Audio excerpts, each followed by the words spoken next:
जरा इमेजिन कीजिए एक ऐसी दुनिया जहां इंसान अपनी ही बनाई विशाल स्ट्रक्चर्स को अपने हाथों से तोड़ने लग जाए। क्या आप यकीन करेंगे कि एक देश ने अरबों डॉलर्स खर्च करके बनाए डैम्स को सिर्फ इसलिए मिट्टी में मिला दिया क्योंकि उन्हें एक मरी हुई नदी में वापस जान फूंकनी थी? यह सुनने में किसी हॉलीवुड साईफाई मूवी का प्लॉट लग सकता है, लेकिन यह एक सच्ची घटना है। एक ऐसी घटना जिसने पूरी दुनिया के साइंटिस्ट्स और इंजीनियर्स के होश उड़ा दिए। सोचिए, एक ऐसी नदी जो कभी लाखों जीवों का घर हुआ करती थी, जिसका पानी कभी जिंदगी से भरा होता था, वह अचानक से एक शांत और बेजान रास्ते में बदल गई। एक पूरा का पूरा इकोसिस्टम जो हजारों सालों से परफेक्ट बैलेंस में चल रहा था, वह इंसान की एक गलती की वजह से खत्म हो गया।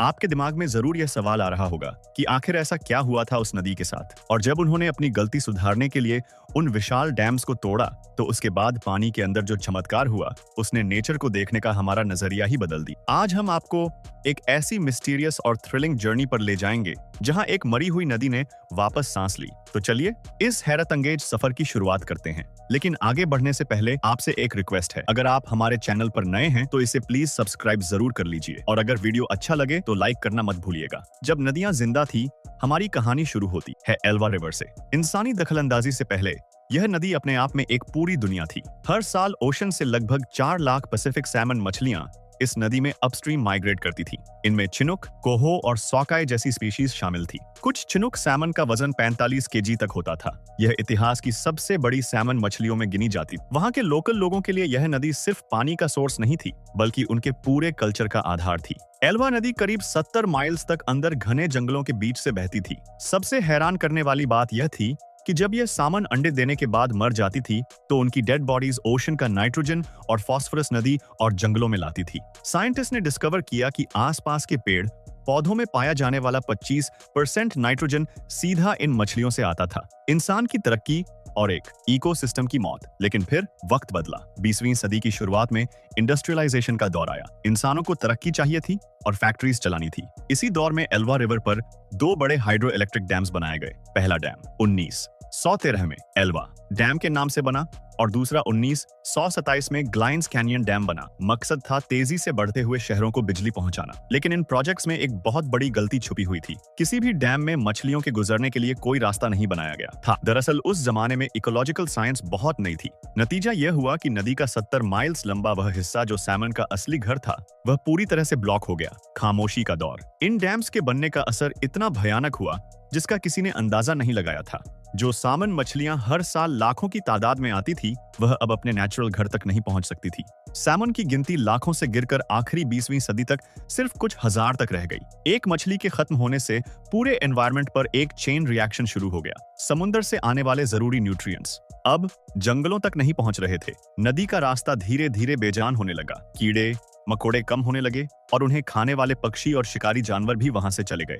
लगभग 100 सालों तक एल्वा रिवर बहती तो रही, लेकिन उसमें वह जान नहीं थी। उसकी आत्मा यानी उसकी सामुन मछलियां उससे छीन ली गई थी। एक फैसला जिसने सब बदला। जैसे जैसे 20वीं सदी अपने अंत की तरफ बढ़ी, लोगों को समझ आने लगा कि इन डैम्स ने कुदरत से बहुत कुछ छीन लिया है। डैम्स पुराने हो रहे थे और उन्हें मेंटेन करने का खर्चा आसमान छू रहा था। सदियों की बहस और लगातार विरोध के बाद अमेरिका की सरकार ने एक ऐसा फैसला लिया जिसने हिस्ट्री क्रिएट करने दी। 1992 में फैसला हुआ कि वह इन डैम्स को पूरी तरह से तोड़ देंगे। यह फैसला आसान नहीं था, क्योंकि इन डैम्स के पीछे 20 मिलियन क्यूबिक मीटर्स मिट्टी और गाद जमा था। लोगों को डर था कि पूरा कचरा नदी में बह जाएगा। किसी को नहीं पता था कि सैमन मछलियां कभी वापस आएंगी भी या नहीं। लेकिन 2011 में इन डैम्स को तोड़ने का काम शुरू हो गया। यह इतिहास का सबसे बड़ा डैम रिमूवल प्रोजेक्ट बन गया। पहली बार इंसानों ने एक नदी को उसकी आजादी वापस देने के लिए अपना इंफ्रास्ट्रक्चर तोड़ दिया। कुदरत का चमत्कार। जब इन डैम्स का आखिरी हिस्सा मिट्टी में मिला दिया गया, तब लगभग 1 सदी के बाद एल्वा रिवर आजाद हो गई।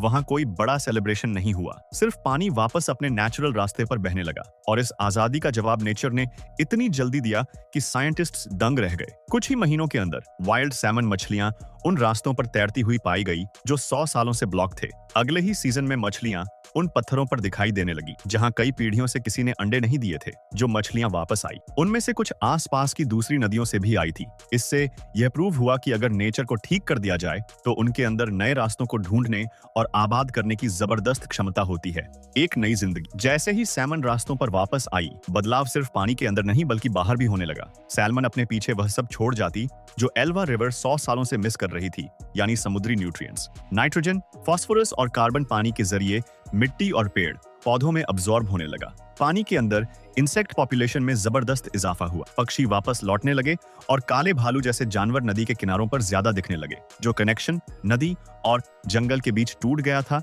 वह अब वापस जुड़ रहा था। पेड़ पौधे पहले से ज्यादा मजबूत हो गए, जिससे मिट्टी का कटाव कम हुआ और नदी सच में पुनर्जीवित हो चुकी थी। एक लंबा सफर। हालांकि एल्वा रिवर का वापस जिंदा होना उतना भी आसान नहीं था। सैमन वापस आने से न्यूट्रिएंट्स का लेवल अचानक बढ़ा, जिससे पानी में एल्गी की ग्रोथ बहुत तेज हो गई और ऑक्सीजन कम हो जाता था। सालों पुराना मिट्टी का कचरा रिलीज होने से शुरुआती सालों में पानी काफी धुंधला हो गया और नदी के मुहाने का आकार बदल गया। इन सब चीजों ने एक बात तय कर दी कि कुदरत को वापस ठीक करना कोई छोटा काम नहीं है, यह एक लंबा प्रोसेस है।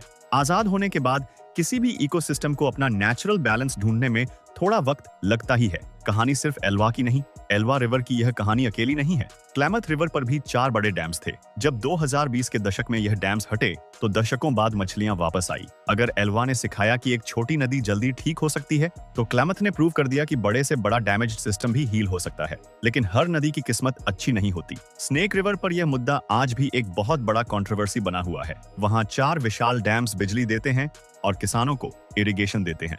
लाखों डॉलर्स लगाने के बाद भी वहां सैमन लगातार कम हो रही हैं। ऐसे में डिबेट बिल्कुल पीक पर है कि क्या इन डैम्स को तोड़ना चाहिए। यह दर्शाता है कि नेचर और इंसानी जरूरतों के बीच फैसला करना कितना मुश्किल काम है। हमारा नजरिया। दोस्तों, यहाँ तक आते हमें यह सोचना होगा कि हमारा देश कहाँ खड़ा है। इंडिया में नदियों को सिर्फ पानी का सोर्स नहीं माना जाता। हमारे कल्चर में नदियों को माँ का दर्जा दिया जाता है।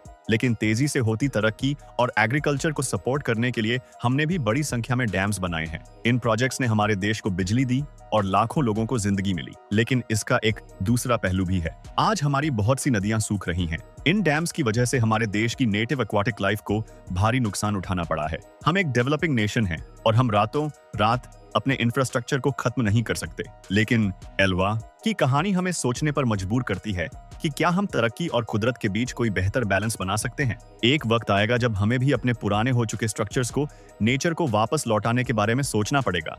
नतीजा और एक सवाल। यह कहानियां हमें बताती हैं कि नेचर का कंजर्वेशन कोई रेडीमेड फॉर्मूला नहीं है। यह इंसानी जरूरतों और कुदरत के अस्तित्व के बीच की एक बहुत मुश्किल जंग है। रेस्टोरेशन का मतलब वक्त को पीछे ले जाना नहीं है। इसका मतलब है नेचर को वह स्पेस देना जहां वह खुद को अडेप्ट कर सके। एल्वा रिवर कोई जादू नहीं था। वह सिर्फ इस बात का सबूत था कि जब इंसान पीछे हटने की हिम्मत दिखाता है, तब नदियां अपना रास्ता खुद ढूंढ लेती हैं। अब आखिरी और सबसे बड़ा सवाल यही है कि क्या हम कुदरत को उतनी जगह वापस देने के लिए तैयार हैं जहां वह फ्रीली सांस ले सके। आपका इस बारे में क्या सोचना है? क्या इंसानों की जरूरत बड़ी है या नेचर की सांसें? नीचे कमेंट सेक्शन में अपने विचार जरूर शेयर कीजिए और आगे भी हमारे साथ जुड़े रहने के लिए चैनल को सब्सक्राइब करना बिल्कुल मत भूलिए। धन्यवाद और मिलते हैं अगली एक ऐसे ही हैरतअंगेज वीडियो में।